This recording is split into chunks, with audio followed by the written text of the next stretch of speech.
Hello friends. तो ठंडियाँ हूँ और सिंगाड़े की कचरी ना बने, ऐसा तो हो ही नहीं सकता। तो हम तीनों का बहुत दिनों से मन कर रहा था सिंगाड़े की कचरी खाने का। इतने में ही गली में एक अंकल आए सिंगाड़े सब्जी वाले, उन पे लकीली सिंगाड़े थे। तो मैंने फटाफट जाकर उनसे सिंगाड़ा ले ली और बोला कि घर वालों को बोला कि सिंगाड़े की कचरी बनाए। तो उन लोगों ने फटाफट रात को ही सिंगाड़े उबालने रख दिए थे। और फिर जैसे ही सुबह हुई तो मैंने सुबह सुबह ही उन लोगों से बोल दिया कि मुझे सुबह उठते ही सबसे पहले सिंगाड़े की कचड़ी खानी है। तो उन लोगों ने फटाफट सुबह उठते ही सिंगाड़े की कचड़ी रेडी करनी स्टार्ट कर दी।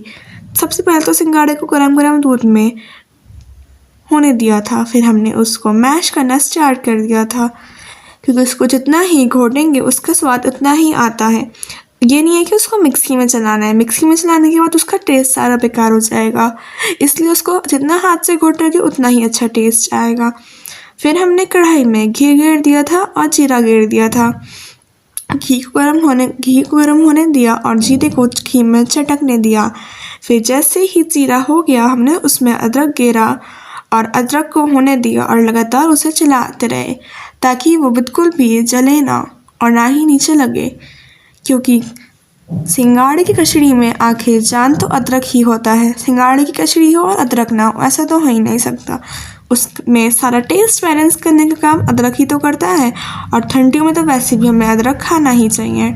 फिर जैसे ही वो हुआ उसमें हमने दूध गेर दिया, क्योंकि दूध से उसमें क्रीमी टेक्सचर आता है और हमारे जो कि मुंह में खाने से ही मेल्ट हो जाता है। यही तो स्वाद होता है आखिरकार सिंगाड़े की कचड़ी का, कि वो मुंह में जाते ही घुल जाती है। और ऐसा करने में बहुत मेहनत लगती है ताकि वो हमारे मुंह में घुल जाए। उसको ढंग से घोटना, ढंग से चलाना ताकि वो जले ना, वो करना तो हमारे बस की था नहीं, इसलिए हमने घर वालों से बोला कि वो ही हमारे लिए बनाए। इतने में ये बन रही थी, इतने में हम लोगों ने सोचा कि क्यों ना जीरा और मिर्ची भून ली जाए।